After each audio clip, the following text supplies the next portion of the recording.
ask you this question. Organisations in all sectors in the Middle East are in times of considerable change, with Saudi, the UAE leading the charge, and other countries are not far behind. So where is the focus now in HR, culture or bottom line? Where should it be? So, who's going to dive in and... Hamza, thank you very much.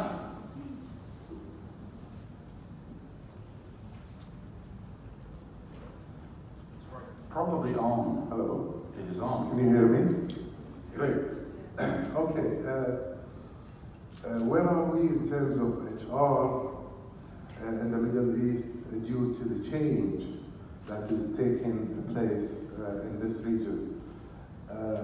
I believe HR is evolving, not because it wants to, I believe, because it's forced to change. It's forced by the new generation, by the requirement of the employees, of the staff, of the people in the organization, and they are the ones who are influencing the change in the HR. In terms of which comes first, culture or outcome or results, culture leads to change. Because that's why leaders are their main job is to create and to manage the culture of the organization. But where should the focus be? Culture or bottom line? Culture, of course, because then the outcome of the good culture or strong culture will be the bottom line and the result. AbdulMajeed, what's your response to that? Yeah, thank you, Graham. Let me first try to define culture very quickly. We define culture as the image of the company in the eyes of the customers. Let me repeat that. It's the image of the company in the eyes of the customers. So, as outside-in approach, in order to drive bottom line, you need to bring that image from outside with the customer and institutionalize it inside the organization. And this institutionalization will go by HR, leadership, and talent. The basic concepts here is it's always about linking what type of culture will drive the strategy, and the strategy will drive the bottom line. Okay. Brad. One of the ways I often have this discussion with finance people in particular is I ask them, what are the organizations that you admire most? And when you drill into it, it's not because of their financial operations. Oh, they have an amazing enterprise software program that does wonderful. No, it's their people operations. So I think that's very encouraging from an HR point of view, is that what we admire, what we aspire for, are the success in people operations. But that said, specific to sort of what is still driving in the region, unfortunately, my experience, my observations are in challenging times, it's the bottom line. So these two aren't necessarily mutually exclusive, but the good thing is that the aspirational leaders, the better organizations, are leaning more towards people and culture. Yes, I agree. Okay, Sandrine.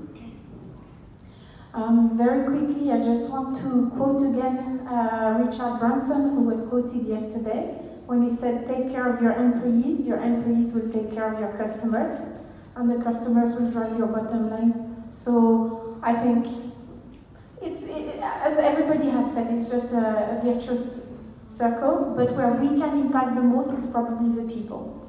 Sure, okay. Connecting organisational culture with innovation. Where's the priority for business and for government and not-for-profit organisations? So connecting organisational culture with innovation, where's the priority for business? Sandrine. That's a good one. I think that innovation impacts culture.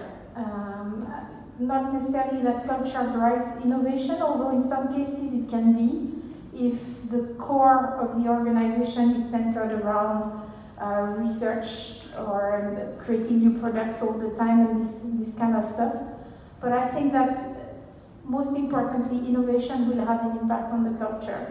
Once you start to create, for example, a new product, you need to adapt the ways of working, the ways of selling, the ways of communicating around it, and you need to therefore change the way that people work in the organization, and that will have an impact on the culture. Mm-hmm. Brad, your thoughts?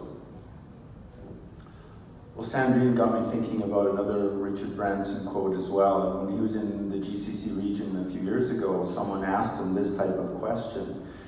And he had a very direct response in terms of certain aspects that are stronger in this region. It relates to Sandrine's talk earlier about risk and taking risk. And if you want an innovative entrepreneurial culture, if you want a knowledge-based economy, your culture has to start to accept the upside of risk and the downside of risk and be open to both. There's all these famous cliches and expressions from places that we all sort of look to, like Silicon Valley. And one of the expressions there is that, you know, if you haven't failed 3 or 4 times, I'm not going to hire you because you don't have the type of experience I need. Risk-taking experience, the ability to learn from experience. So if you're too risk-adverse, especially when it comes to entrepreneurship or innovation, it's very unlikely that you're going to lead in the marketplace. So let me ask the sub-question of this. How does the panel feel about risk aversion as an organisational characteristic here in the Middle East? Do you think there are many organisations who are averse to taking risks? Yeah, but I think it's improving too. You know, some of the organizations that are expanding outside of the GCC, in order to survive in other markets, they have to modify their culture to be more of risk takers. Remember, the word risk itself, the definition of risk is not inherently negative. Risk means the likelihood of uncertainty. That uncertainty could be negative, but it could be positive too. And when people adopt that mindset that risk is not inherently negative, it's part of, you know, the change. Mm-hmm. Sure. AbdulMajeed.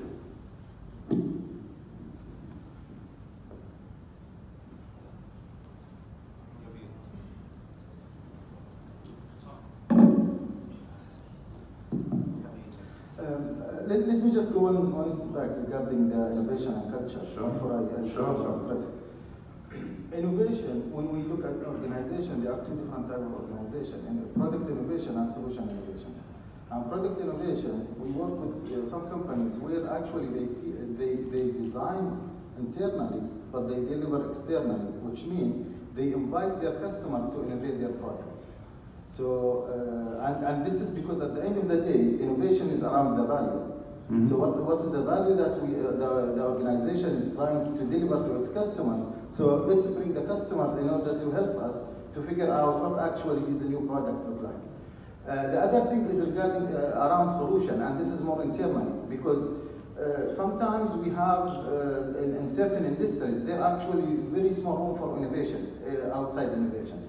Either because it's highly regulated, either because actually the market, it's just like that. There are certain sort of value chain that that industry are structured based on them. So this is where leadership play more role into solution innovation for solutions, because innovation is through people. There is no system yet.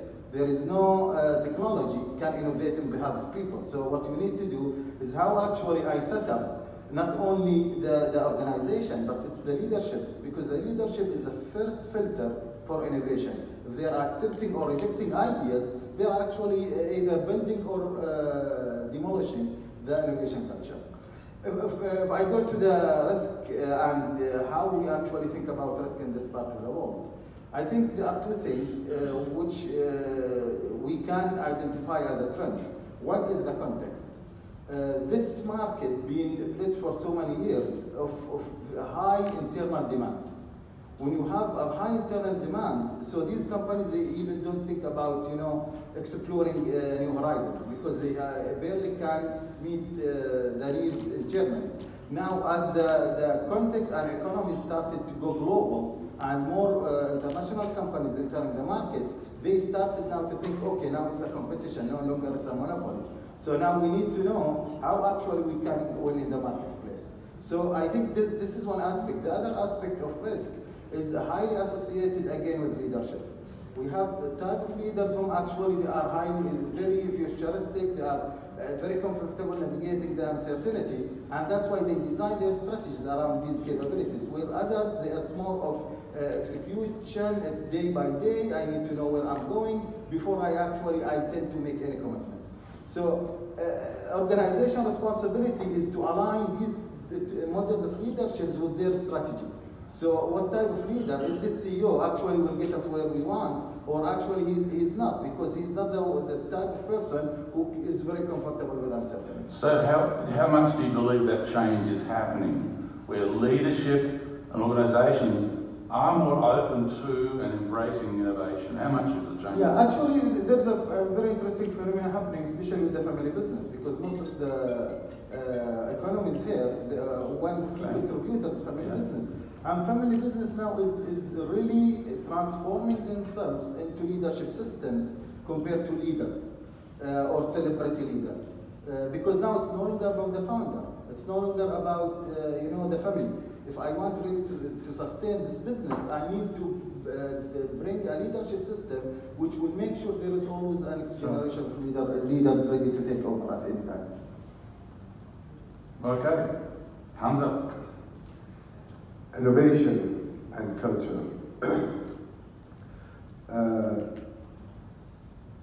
Again, I think since when I said in the beginning that the leader is in charge for creating and managing and maintaining the culture, then it is the leader who is in charge for the innovative culture. And we see many examples, like for example, Apple, and their innovation, and Steve Jobs, and how he thinks as a leader, and he made them,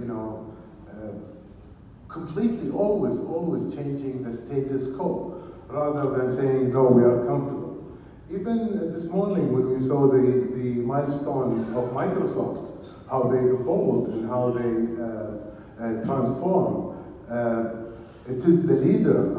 I remember a story a long time ago about Bill Gates when he introduced Windows, and the success and the celebration that they had. And in the time of the celebration, he went out of the party and sat, I don't know, near a beach or in the park, and started thinking, what's next? Applying this to our culture and in terms of risk in this part of the world. No, we don't have these kind of leaders yet, unfortunately. And it's time to focus on the new generation and help them out and take their hand and mentor them to become the next generation's leaders and to take us from good to great, let's say. So, if I'm hearing you correctly, you're saying that you don't believe that here at the moment there is enough leadership that encourages innovation? No, we are basically procedure-driven, process-driven, and we go by the paper, and you see this with customer service in any organization that you are dealing with. You realize that the people are going by the book. And, a simple example, you all heard systems down.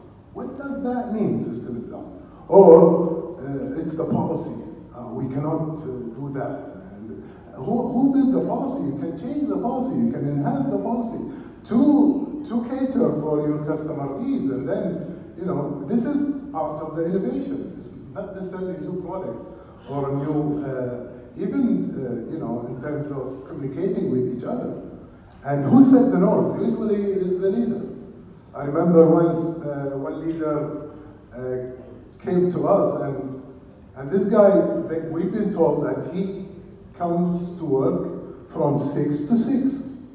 And I was like, 6 to 6? And back then we used to go 6 days a week. And so it's 7:30 to 1:30 only. And the leader is there 6 to 6. And from day one, at I think 6:30 or no, 7:25, he would come down from his office and wait at the gate when people are coming in, especially the GMs, the big guys who report to him. And anyone who walks in after 7:30, he says to them hi. And the ones who comes earlier, he says hi. But the hi with the body language and the voice tonality, he says to the people after they come at after 7:30, is totally different. So these GMs would never go and come late anymore. So it changes. And I know another leader who we had, like, for example, a Saturday as an off day. Saturday is off, nobody goes to work. The leaders start going on Saturday to finish some work. Now, he needed some of his assistants, so his assistants started going on Saturdays. And before you know it, 6 months down the road, the whole head office is operating on Saturdays. Now, I'm not saying this is good, but I am trying to tell you how leader impacts the culture in the organization. And if you make a mistake and you are like fired or punished for the mistake you made, you're not going to make another mistake to say, oh, this is the way it is, I will do it the way they wanted to do, even you know there is a far better way to do. Now, ask yourself this question. Wherever you are working now, are you using your full potential? Or there is a lot of potential in you is not being utilized properly? So we've got to encourage leaders to be even more innovative. I think that's what you're saying, right? Always in this part of the world. So let me go to the third question. How do we connect the importance of boardroom strategy to frontline people and performance? Brad, I'm looking at you. This is a bit of the seat at the table HR question, isn't it? One thing that we as HR at all levels need to do better is measure performance. And measurement, some of the speakers talked about predictive analytics, you know, not even at that high level. Earning the respect of a leadership team is something that, well, has to be earned. It doesn't come with a job title, it doesn't come with a family name. And measuring what we do in HR is the single best way to prove our value add, and we don't do it well enough. And so there are some activities that are transactional, some activities that are strategic. We need to measure both. Some people will tell you that the ends justify the means. That lends itself to all kinds of ethical questions. The transactional part of HR is never going away. The strategic part of HR was always there. We need to measure both and make the business case as to where we are adding value. Sandrine, what's your views on this?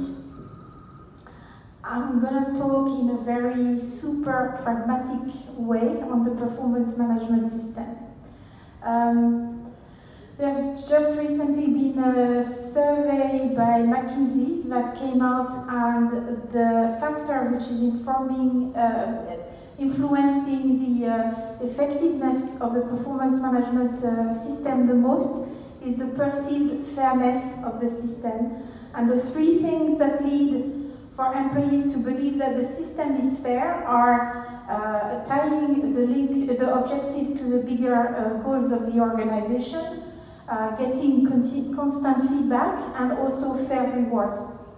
So if I think tying the objectives of the employees to those of the organization. I know that we all say we should cascade the objectives and so on. I personally don't really believe in that word cascade, because cascade has kind of an implication that you take, if there is one, the strategic plan of the organization for the year and just push it down in the organization. I believe more in alignment, which means that you need to communicate the goals of the organization, and then each employee and each department first, or team first, should think how what we do aligns with that. And one very simple way to make employees think about it is to just add a little section in your performance management system. So even if you're still paper-based, you can do it. Even if you're still on a very traditional system, you can do it.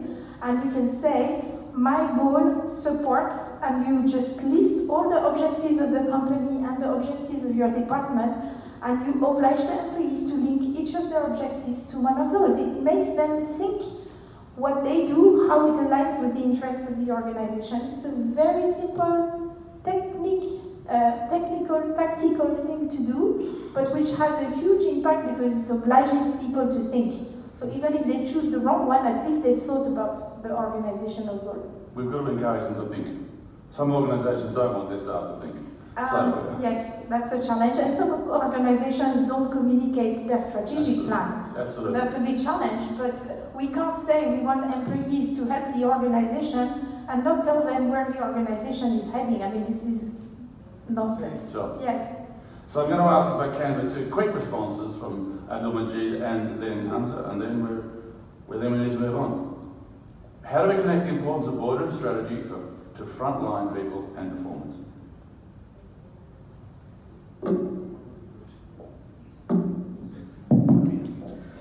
Okay, let me take this from a different angle. Very simple. Treat your employees the same way you want them to treat your best customers. What we always missing, we are always come as a child try to control instead of empower.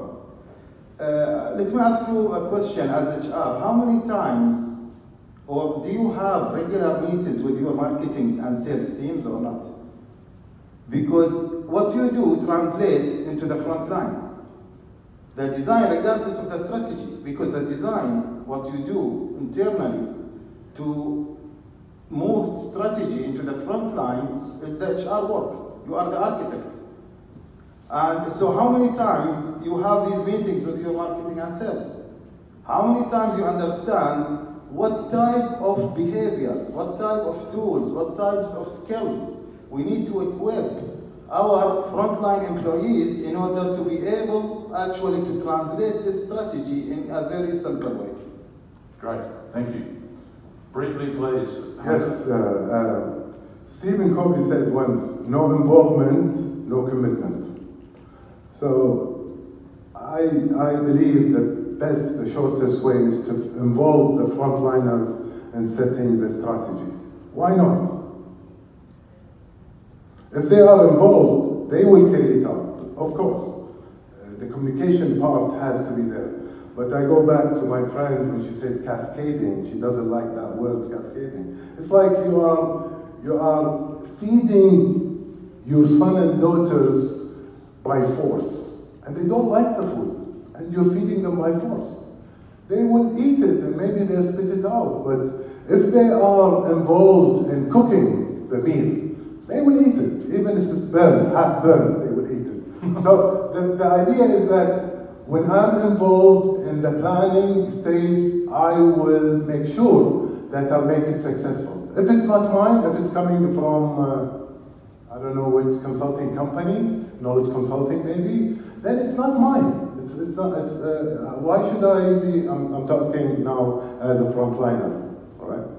So I believe this is the best solution is to involve the people who gonna execute the plan or the strategy in setting the strategy in some sort of workshop or meetings. Great, thank you. Ladies and gentlemen, I hope that the questions that we've put to the panel have got you thinking as well, and I hope that the answers they've given have provided some ideas for you to work with also helped you to think through the process further. So please join me in thanking Sandrine, Brad, AbdulMajeed and Hamza. Thank you. Thank you very much. Thank you. So, as they leave the stage, thank you very much, AbdulMajeed. As they leave the stage, I'm then going to, thanks, Brad, thank you. Sandrine, thank you very much. So, it's now gone just a little bit after 1 o'clock. This is a similar conversation to the one that I had with you yesterday around about this time. Right now, I hope you've decided on which of the workshops or breakouts that you're going to do. I hope you've decided.